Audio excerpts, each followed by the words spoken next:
Your parents, no matter what happens, even if they are harsh, even if they are, the way they talk to you or degrade you or anything like that, I want you to remember this. Number one, make dua for them. Say, "Oh Allah," in your prayer, guide them and forgive them. If Allah guides them and forgives them, you will have a better life. So ask Allah to guide them the way Ibrahim alayhi salam said, "Oh Allah, guide my father." Number two, if parents, your children are going astray, make dua for them.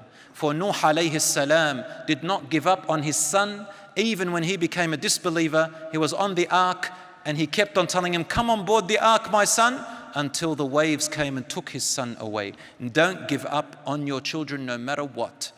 Number three, brothers and sisters, if you are experiencing a very tough time with your parents or with your children, number two, the idea is try your best to stay calm in the time of conflict. Do some breathing exercises, walk away, get yourself used to it, because if you argue back and forth, it's not going to work. Number two, accept the situation. Say to yourself, "Look, I can't change my parents." Or if your child is like that, at the end you can say, "I can't change my child."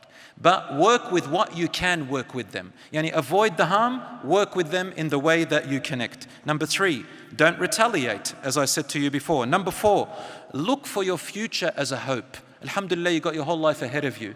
And Allah subhanahu wa ta'ala is going to, let you move on. Number five, make dua, as I said. Number six, talk to someone that you trust.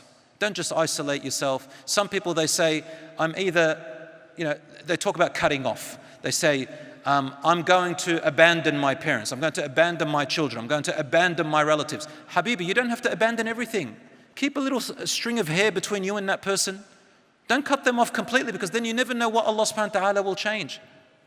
And number seven, look after yourself.